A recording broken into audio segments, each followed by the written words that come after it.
যে উইকেটে খেলা হবে তার ঠিক পাশের নেটেই এই মুহূর্তে বোলিং করছেন নাসুম আহমেদ এবং তানভীর, এবং সেটা পাশে দাঁড়িয়ে দাঁড়িয়ে দেখছেন হেড কোচ ফিল সিমন্স, সাথে স্পিন বোলিং কোচও রয়েছেন। এ দুজন প্রায় লম্বা একটা সময় ধরে একসাথে টানা বোলিং করে যাচ্ছেন এবং ফিল সিমন্স বারবার নাসুমকে কিংবা তানভীরকে দেখিয়ে দিচ্ছেন, কথা বলছেন, আপডেটগুলো দিচ্ছেন যে কী ভুল আছে, কী ঠিক করা যেতে পারে। নাসুম আহমেদকে গতকালকেই হুট করে ওয়ানডে স্কোয়াডে যুক্ত করা হয়েছে এবং তখন থেকেই একটা আলোচনা যে সেকেন্ড যে ওয়ানডে ম্যাচ আগামীকাল বাংলাদেশ খেলতে নামছে, সেই ওয়ানডে ম্যাচে নাসুম আহমেদকে কি একাদশে দেখা যাবে কিনা। যদি দেখা যায় তাহলে হয়তো বা তানভীরের জায়গায় খেলবেন Nasum Ahmed.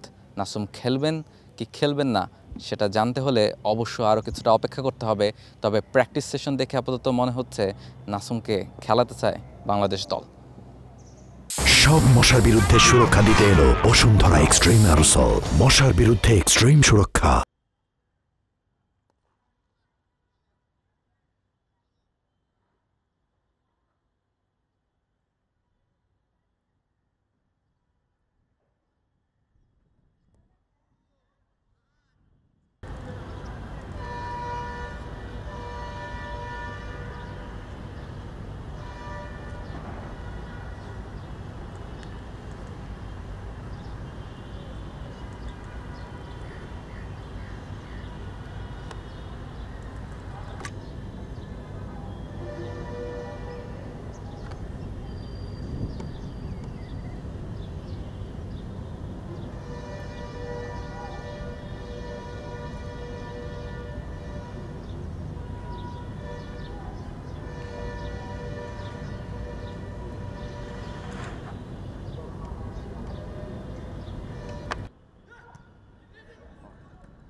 For more updates, subscribe to our YouTube channel and click on the bell icon.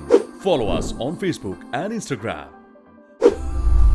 Download T-Sports app to enjoy exciting games and highlights. Visit tsports.com.